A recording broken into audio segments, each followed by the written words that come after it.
IVM. We would like to thank HDFC Life Insurance for supporting this show. HDFC Life Insurance has created an online video series called Behind the Journey with some of the most interesting people from the creative and entertainment industry. It explores the stories that are behind the glitz and glamour of the spotlight and screaming fans. Let's listen to a snippet from the episode featuring music producer Ritviz. Financial planning is extremely important, especially for like a person like me who like to splurge a lot. But I think once you have a goal set in your mind, I think back of your head you also know that, okay, cool, I need to stop at a certain point and I need to like plan this out, because if you really truly care about what you want to do in 5 years and 10 years, you will save and you will make sure that that dream becomes a reality. As you just heard, setting goals is crucial for your finances as well as your career. You can watch all episodes of Behind the Journey on HDFC Life Insurance YouTube channel. That's youtube.com/HDFC Life. Take control of your personal goals with HDFC Life Insurance's financial solutions. Plan now with HDFC Life Insurance. Terms and conditions apply. HDFC Life Insurance Company Limited, IRDAI registration number 101. Welcome to All Things Policy, a daily podcast by the Takshashila Institution. We are a bunch of policy nerds based in Bengaluru, and we like bringing fresh perspectives to Indian affairs and Indian perspectives to global affairs. So grab a cup of coffee, sit back, and join us for today's chat. Hello and welcome to All Things Policy. I'm Manoj Kewalramani, and today I'm joined by Aditya and Pranav, and we have a special guest with us, Dr. Lora Saalman, who is an Associate Senior Fellow at the Stockholm International Peace Research Institute's Armament and Disarmament Program, and she's also a Senior Fellow with the East-West Institute's Global Cooperation in Cyberspace Program. Lora is an expert in AI and nuclear forces and things of all those sorts of nature. So I'm going to start with you. Firstly, thank you so much for joining us. And my first question to you would be about artificial intelligence. What exactly do you classify as artificial intelligence, particularly when it comes to the security dynamic? And why do we see AI as a game changer? Is it a game changer? I mean, AI and intelligent weaponry has been around for a long time in many ways. Precision-guided munitions have been there for a long time. What's the sort of nature of AI that's changed that today we see it as this big game changer with lots of people writing books about how this is going to change the way security order works internationally? Well, thank you very much for your question. And let me start by saying it's a great honor to be here at the Takshashila Institution and, of course, to have this opportunity to interact with such esteemed fellows. So basically, I think a lot of the discussion that's happening around AI right now, and I would call it hype, tends to focus on the fact that AI is seen as being, as you mentioned, a game changer. I think that this is a little bit of an overestimation necessarily of where AI is headed. And really, when we talk about AI, and particularly through the research that we've been conducting at CIPRI, we look at it as more of an enabler. So it's a tool that can certainly enhance already pre-existing capabilities. It's not necessarily, though, going to change the game, so to speak, in the military realm. That being said, part of our goal has been through this project to focus on specific areas within the realm of AI that we feel may have a greater impact. Among these are machine learning, which, as it sounds, the machine is actually able to evolve over time, and through repetition and also through data is able to gain a better understanding of the military environment and operate on the field. Also, along with this, we've been looking at autonomy. Now, autonomy itself falls a little bit, it's a byproduct, you could say, of AI, but autonomy itself is playing a greater and greater role in any number of weapon systems. Certainly the unmanned vehicles that we see in air, space, and sea are going to become more and more common and shared by any number of different countries. And as those spaces become more and more crowded, there are questions that this automatically leads to. Will this be more stabilizing or destabilizing? All right. Okay. That sounds interesting. So it's not necessarily going to change the world, but it's going to have a significant impact, at least in terms of what we're seeing developing in terms of weaponry. So I'm just going to ask one more question before I leave the floor open to Aditya and Pranav to take this forward. What are the kind of things that different countries are doing right now? And this is a broad question, of course, but what are we seeing? I follow China, so I know that they're investing a fair amount in AI, but even the Russians and even India is doing some bits of work, and even Pakistan, of all things. So could you tell us a little bit about what other countries are doing? Certainly, and I'll start with China, of course, since that's an area of interest for you. What we've been looking at in terms of our platforms and how it's being integrated, really it's most useful, I would say, AI and also machine learning and autonomy in platforms which are intended for high precision, for speed, for maneuverability. That's certainly in terms of neural nets, what are being integrated into hypersonic glide vehicles, and that's a perfect example. The DFZF is one that many people point to in terms of the prototype within China that's now it's thought is being deployed on different systems like the DF-17 most recently, and a lot of them are closer range systems, so they're more tactical in that regard. Strategically speaking, though, in the future, these are dual capable systems. It's thought that in the future these could be used to deliver a nuclear device. There are other countries which are more, I would say, open or more forward-leaning when it comes to the future of these platforms and how they want to integrate more autonomy and machine learning. And Russia is the perfect case of that. When we talk about AI vis-a-vis Russia and its platforms and fields, we talk about Avant-Garde, which is a hypersonic glide system. We talk about Poseidon, which is an unmanned underwater vehicle. And in both of these cases, actually, there have been statements from very high-level leaders, including Putin himself, that these are seen as being nuclear platforms for the future.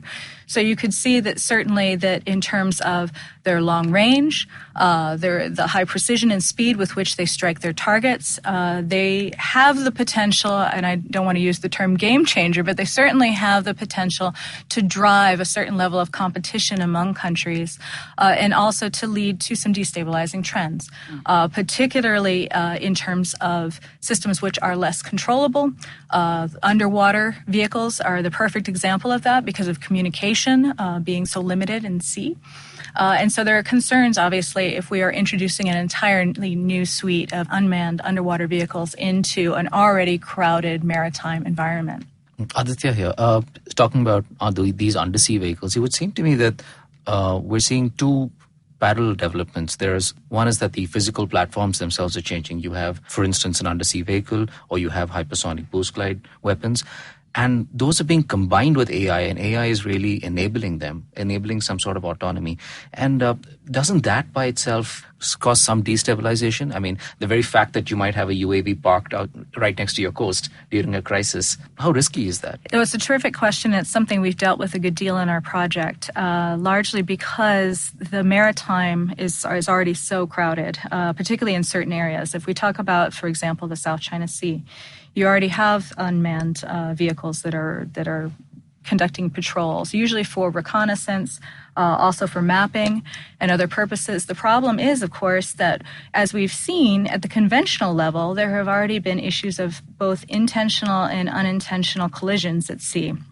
And so the concern being that when you have an unmanned system where the communication denied environment is so much more so, you don't even have a human commander, then of course then we may start to see some of these systems come into contact with one another.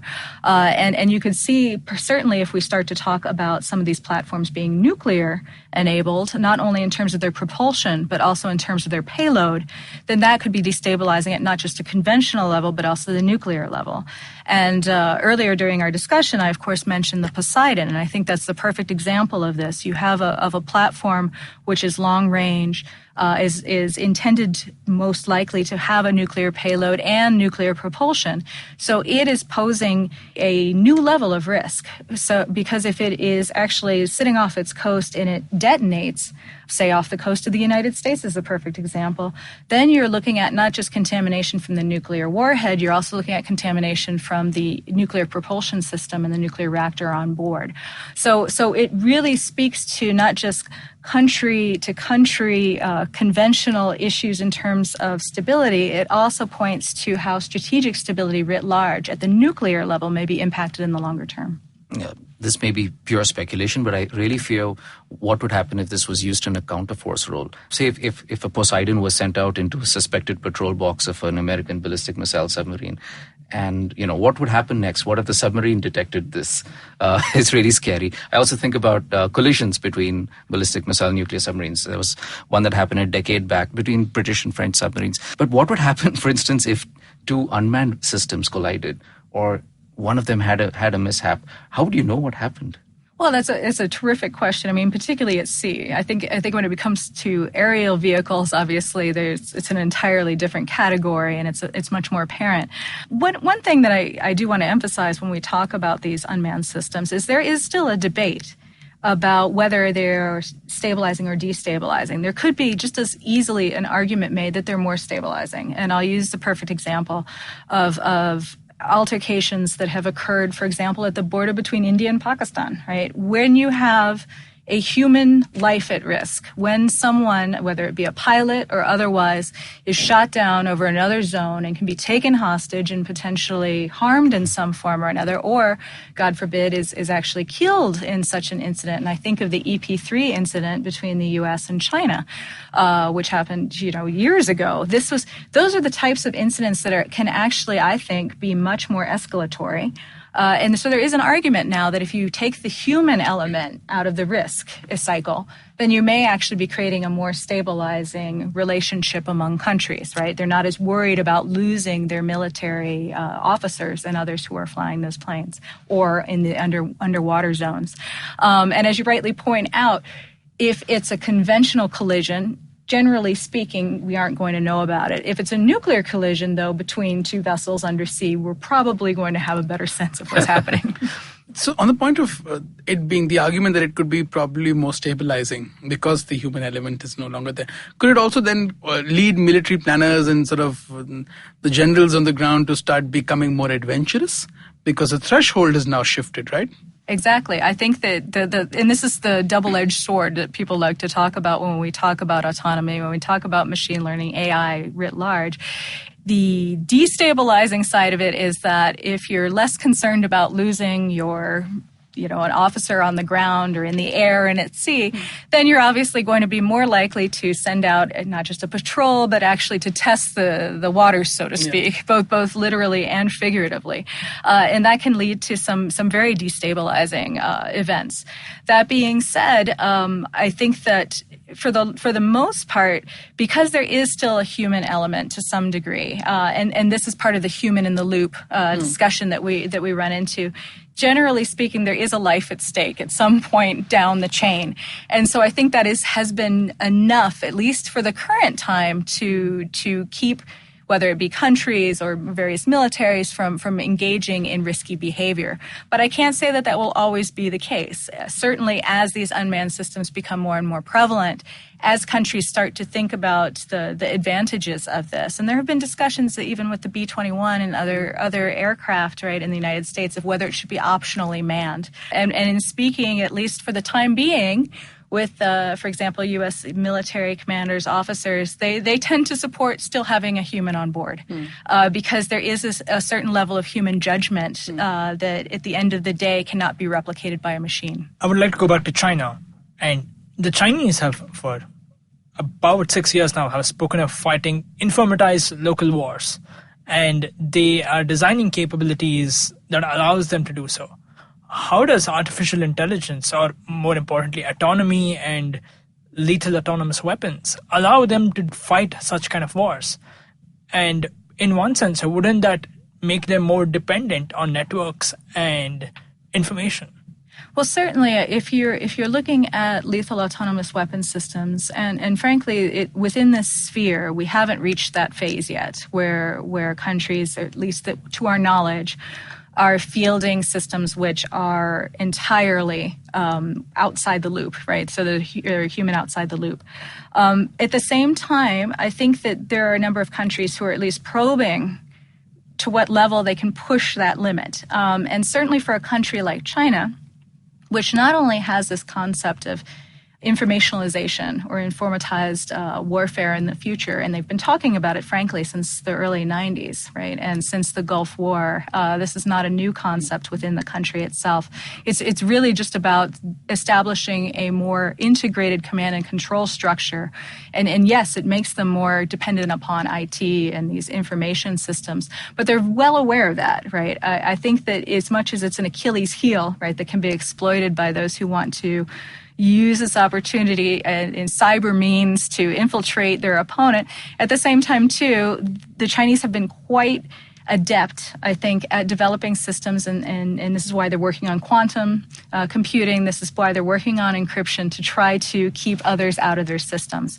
But when it comes to their platforms and how they're looking at lethal autonomous weapon systems of the future, I think that they have intentionally, at least it's been suggested through the United Nations CCW process, tried to be intentionally very narrow with their definition of what constitutes a lethal autonomous weapon system. And that's largely seen as an opportunity for them to continue pushing the boundary, so to speak, to take the autonomy to a higher level, and to also integrate to a much greater extent capabilities that they feel that others might be hindered in developing, whether that be for ethical or other reasons. It's not to say that their approach is not ethical, but I think it's much more at the cutting edge, so to speak. And I think that AI actually lends itself well to China developing not just a niche capability, but a set of enabling capabilities that are actually, hopefully in the future for them, going to create a military that is not just focused on trying to fill in the edges, not just working on what the niche area is that's going to be a counterweight to the United States. They're actually looking at an entire suite of technologies that they're hoping, I think, will enable their military in the future to fight on the same level as the United States, among others. I mean, and it's not across the boards. They're certainly going to keep their platforms localized in certain areas. They're not looking to, I don't think, compete with the United States in all parts of the world. But I do think that AI is at the very least, it's an area that they have the economic wherewithal to improve upon. They certainly have the scientific and the technical wherewithal coming through their universities. And I would anticipate that in the future, if there are countries that are moving towards greater autonomy, China is going to be among them. And last point on that, this is part of the reason that I think also they've invested so much in hypersonic glide, that they've put so much time as well into some of these platforms that they see as potential game changers. So you've spoken about the fact that the Chinese are heavily investing in this and that they are going to be at the cutting edge going forward when it comes to this, the option of autonomy in weapon systems. What are the kind of systems that you're actually investing in right now? Where is it that the breakthrough is happening? Because you're scanning through the research across universities and technical institutions in China. You're speaking to people over there. What is it that they're actually investing in terms of technologies? And where is it that we are going to see some of these fruits being born first? Well, I think if you look at China and how it's approaching AI as a suite of technologies, where we see the main focal points are in certain areas. And they're not necessarily that different from other countries, right, in terms of what they're hoping will be achieved in terms of intelligence, reconnaissance, surveillance, and so on and so forth. But what I think they're really putting a lot of extra time into would be swarm. Swarm is engaged in countering integrated air defenses and anti-submarine warfare. It's perfectly applicable in the South China Sea. I think that's the region in which they're looking at integrating it to the greatest extent. They're also focusing to a great extent on targeting and discrimination. This applies, of course, to missile and missile defense improvements, but it also just as much to their hypersonic glide developments and to the DFCF. It would be a perfect example of that type of platform. They're also looking at adaptability that is built into precision-guided munitions and defenses. Adaptability is also built in terms of maneuverability, and that comes out of things like neural nets. And of course, neural nets, once again, is something that's been around for many, many years, and since the 90s and so on, they've been looking at those types of technologies, but I think they're actually making some breakthroughs. And then also simulation and modeling. For a country like China, which isn't always able to or doesn't have the opportunity to test all of its spacecraft, aircraft, and naval systems or engage in that many of frequent operations, the simulation and modeling has been at the forefront of where they see their military heading and trying out these new concept prototypes out on the field. All right. I have one more question to that. Given that they're investing in all of this and they're going to be developing some of these new tools, so to say, and they'll be partnering with other countries, right? So they are partnering with other countries, particularly in things like drone development and these sort of things. What is the possibility as the cost of these technologies reduces? And as it becomes easier to make some of these things, as it becomes easier to make an armed drone which can go and sort of carry out some attacks, what is the possibility of some of this stuff filtering down to non-state actors, which from an Indian point of view is a serious concern? Certainly. I think that actually if you go through the list, particularly of unmanned aerial vehicles that China has developed, and we're talking in the hundreds, and so And obviously they're not all for strategic missions. They're certainly not necessarily only looking at the nuclear option. In fact, I would say that by and large, these are for conventional uses, and that's and certainly for a country like India that is interested in who they're selling this to. I mean, in many cases, it's going to be Pakistan. I mean, there's certainly a great deal of interaction between the two in that field. But I think that in our project, obviously, we're focused much more on the strategic side of this and how it's going to impact strategic stability dynamics. But for a country like India, which is so concerned about the border, and when we talk about the speed at which wars occur or can happen, you can easily see how some of these unmanned systems that are being used not only in policing and other means, but are actually used by the military, could be used for surveillance across the border, could also be certainly shot down over the border. But as I pointed out earlier during our discussion, I think that one thing we need to keep in mind is these are unmanned platforms. So wouldn't you rather have an unmanned platform, certainly, that's being shot out of the sky than a pilot? And so I think an argument could be made both ways as to whether or not these are stabilizing or destabilizing platforms for India, for Pakistan. But I certainly anticipate in the future that as China develops these, that interaction will only grow. All right. I would like to go back to my favorite topic on nuclear weapons. China has a no first use policy, and based on the limited statements they've given, the command and control is strictly central, and it's with the CPC. But what kind of automation and what kind of artificial intelligence integration would the Chinese be looking at for their nuclear weapon systems and command and control? And how would this affect their doctrine? Because since 1964, China has strictly said that under no circumstances they'll use nuclear weapons first. So how will the integration of artificial intelligence impact the decision-making at the nuclear level? No, it's an excellent question. And there's been a real debate, and it's not only about China in terms of command and control. If you're going to build greater AI into your command and control, there are definite risks. And it's largely because when we talk about things like machine learning and other capabilities that fall under the large umbrella of AI, there is the risk that you're dealing with a black box scenario, right? These are in many cases the algorithms that are going into particularly machine learning as they evolve over time. They're difficult, they're unpredictable, they're difficult to anticipate. And so I think from a commander's point of view, it's very hard to see a role for AI being built directly into command and control. Yes, of course, the inputs of information, being able to sort through large amounts of information at rapid pace is something which is useful to a commander, certainly in terms of trying to understand the environment around them, which is rapidly changing. That being said, in our interactions, certainly with even former PACOM commanders, but militaries from throughout the world, I think that one of the things that they point to quite frequently is, can they depend on one of these black box systems, right? And also, would they be subject potentially to data poisoning?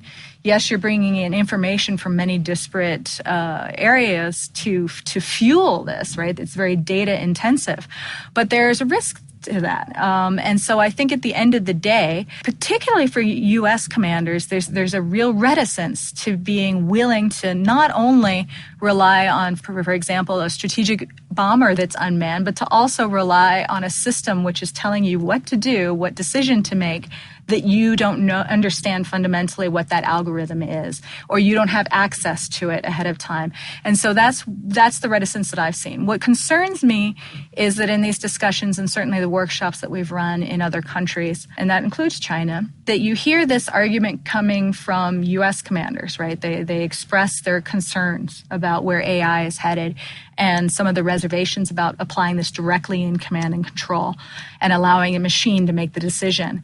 I don't hear it as much, particularly when I've dealt with military from these other countries, and I think that's very problematic. I think it sets the bar at another level, and so regardless of where we head in the future, I think we need to keep this in mind, in the back of our mind. If we start talking about command and control, we start talking about the actual decision to fire or to undertake a certain operation, I think a human has to be in the loop. Now, where the human falls along that spectrum is still in debate. And it's why when we talk about a human in the loop versus a human on the loop, supervising what is occurring, I think the U.S. is headed in that direction, a human on the loop rather than necessarily directly in the loop. But a human is still there, and I think that's key. I was really struck by what you said about these conferences where people from other countries don't really express concerns about AI. A big problem with AI, of course, is that you can't really demonstrate it. You can't test it the way you test a missile. So the adversary's perception of your AI capabilities matters a lot, doesn't it? Oh, certainly. I think that AI in particular, simply because it's not verifiable, it's not visible, and even as I just mentioned in terms of these black boxes of technologies and disparate information being sorted through, it's very difficult for anyone, I think, to really understand what the long-term implications are of it. And so because of that, I think it's part of what inspires fascination and fear, right, when we start talking about AI. And it's part of the reason I think as well that there is a tendency to over-invest hope into what AI will be able to provide people with. And so that over-calculation, in many ways, it can serve two functions. On the one side, it can be a deterrent, right? Because if you're so concerned about the potentiality that someone's surveillance and reconnaissance is so much better than yours because of AI, it might actually stay your hand from engaging in risky behavior. But at the same time, too, I think that it can also lead to arms racing, right, in terms of the development of AI, where so many countries are seen as not wanting to fall behind the curve. That they're compelled to engage in faster and faster integration of AI into their platforms without necessarily thinking about the repercussions.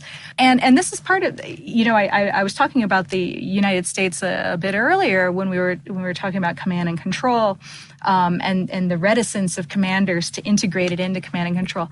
Yes, that's very true. However, we've seen articles coming out in the Bulletin of Atomic Scientists and elsewhere where people are saying, no, this is the next best thing. We need to have AI and command and control because the others won't have it. And that's the type of thing that concerns me, because that hubris to think that just because you have AI, you can control it better than others, or that you're going to be faster than others. It's problematic from a number of different angles at which you might look at it. When we talk about the Chinese case, this whole focus on rapid response, that worries me too, because this idea that you can outbeat your competitor in terms of speed just through AI, I think, or through autonomy, or through what have you, is problematic because it's as you said, it's not verifiable, and it's based entirely on perception, much like deterrence is. But deterrence can work both ways. The final question that I had was about this conversation about creating some sort of international norms about lethal autonomous weapon systems. You sort of briefly referenced this in one of the questions that Pranav had asked, but can we actually see? So there's also been this talk about, while you might not necessarily end up getting some sort of an international protocol, which is being debated, but you might actually get some sort of an agreement between the so-called major powers, the US, China, possibly Russia, possibly the European Union. You might have some sort of a conversation between these sort of major powers, particularly the Chinese and the Americans, to come to some sort of an understanding of whether it's okay to develop them or whether there can be some sort of a verification protocol? What would be the way that you see this developing going forward? Well, I think the entire process within the UNGGE on laws or lethal autonomous weapon systems is a healthy process. I think at this stage of the game, it's really about the process more than the result. Certainly all the countries present are interested in norm building. They are certainly looking for an opportunity to take what are potentially extremely destabilizing platforms and to try to find a stabilizing future that all countries can agree upon. And one other point I want to make about that process as well under the CCW Convention that I think is important to emphasize is that it's not just the usual players. It's not just China and the United States. It's key because it's involving many, many countries and NGOs and civil society are all part of that discussion. And I think that's very important and unique, certainly in the arms control arena, because it's usually few countries making the decision for everyone else. I think the issue, though, that they're running into with that entire debate about laws and developing norms for the future is it's definitional. The definitions that you see coming out from all the different countries are vastly different. And they leave open the door potentially for development of these platforms in the future. And you can understand from a military standpoint that you don't necessarily want to constrain yourself before you've even developed the platform. And it's very hard to anticipate what the needs will be in the future. But if you look at the definition of what the United States is looking at and how it defines laws, which are weapon systems once activated that can select and engage targets without further intervention by a human operator. And you compare that with the Chinese case, where they have 5 different points that the system has to attain to actually be considered to be a lethal autonomous weapon system. You can see where it's very difficult for the two countries to see eye to eye. And you can at the same time as well see how they're very reticent to constrain themselves if they think that the other side is developing. This feeds into the perception issue that I was talking about a bit earlier. In fact, there have been senior military commanders in both countries who have said, look, if we anticipate the other side is going to be developing these platforms, we can't say right now that we're going to constrain ourselves. And so that's, I think, what is tricky about AI. And I think that's tricky when we talk about machine learning, autonomy, anything within this suite of technologies, because you're trying to anticipate the future. You're trying to think 15, 20 steps down the road what the entire security environment is going to look like. And that is extraordinarily difficult for any country to engage in. And so rather than trying to constrain what is already existing, like when we think about nuclear weapons and arms control treaties of the past, or even things which are visible, right, are verifiable, and this points to Aditya's question earlier, right, about AI and the fact that you really can't verify. You can't necessarily go in and figure out within the algorithms what a country is engaged in. And I think that's what separates this from arms control of the past.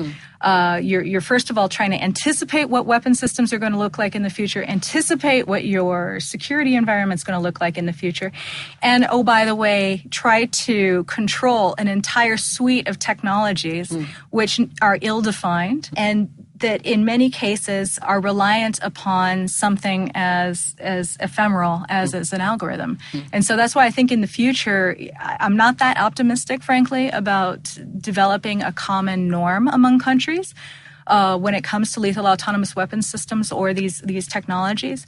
But what I am, I would say, I do feel a positive reaction to is the fact that at the very least countries are engaging in this type of discussion.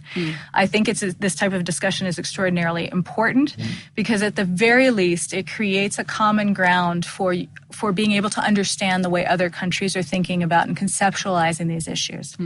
So 2 thoughts that come to my mind from an Indian point of view. The first is from an Indian point of view, which is that the concern with any of these sort of conversations, while yes, broadly, yes, important from a security point of view, is also the fact that you might end up in a position of being denied certain technologies going forward. So that's one concern that occurs. But like you've explained, some of this stuff is so ephemeral that it's very difficult to even deny it. And how do you control some of this stuff? The other point that comes to mind is the fact that would it be better to actually be looking at not the technology in itself, but the use and the application of the technology, particularly when it comes to laws? That's a terrific set of questions. First, on the first part of it, and this whole concept of whether or not certain countries would be denied the ability to develop it, I mean, you're entirely right. Certainly in terms of in pointing out the fact that it's very hard to control or even verify, monitor a country's development of certain AI technologies. But beyond just the litmus test, the difficulty of doing that, that's why I think it's important when we talk about laws, when we talk about lethal autonomous weapon systems, as I mentioned, that there are many, many countries at the table. And in fact, India has really led the way in terms of ethics discussions and in terms of the debate. I mean, human control is at the heart of the Indian argument about where we need to be in terms of autonomous weapon systems in the future. So I think India should be commended really along those lines. But, what concerns me from that standpoint is there is a tendency, there's a push factor with these technologies still for any country. And certainly if you look at the statements that came out after the Indian Army released its land warfare doctrine, the Indian Army chief was actually pointing to China saying, we need to keep up with China's AI investment. And so that points to the fact that there are any number of countries that might be pushed down this row. But in terms of the controls that are on these systems, I am heartened by the fact that not just the United States and China or Russia are at the table, India is at the table and leading the dialogue on why we need to be thinking about these norms from any number of different levels. I think when it comes to the application of technology, and actually if you think about the definition that I mentioned earlier, the 5-point definition certainly that has come out from China, they have a very strong focus on use, more so than the development phase. And so I think that in many cases that is the side of the coin that most people are leaning towards. And it's largely because the development phase is so hard to control. Everyone's going to want to certainly be developing a lot of these different technologies. But when it comes down to not just the targeting, but the actual high precision strikes, that type of utility for these platforms is at least something that if you can't develop a strict control on it, at the very least you might have a norm about that. But once again, it's very hard to verify, right? Yeah. All right. So with that, we're going to call it a day. Thank you so much, Dr. Saalman. Thank you so much, Aditya and Pranav. This has been a fascinating conversation. And if you have any comments and any thoughts, folks, please do write into us and leave a comment. Thank you so much. Thank you. If you liked our show, don't forget to check out other interesting podcasts on the IVM network. You can tune into them on the IVM Podcast app, ivmpodcast.com, or wherever you listen to your podcasts. You can also follow IVM on social media. The handle is @IVM Podcasts on Twitter, Facebook, and Instagram. And hey, if you'd like to dive into Takshashila's research on technology, strategy, and economic affairs, check us out at our Twitter handle @TakshashilaINST or our website takshashila.org.in.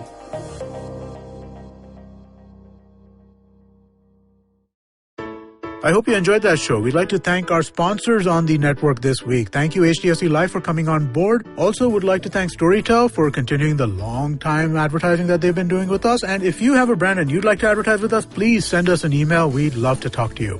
And let me tell you a couple of things that you should check out this week. On Tapri Tales, Madhuri tells the story of Manjula Taylor, who stitches buttons on each piece of clothing as she paves her way as a working mother. On the Pragati podcast, Amol Agarwal gives Pawan a tour of the rise of modern banking in India.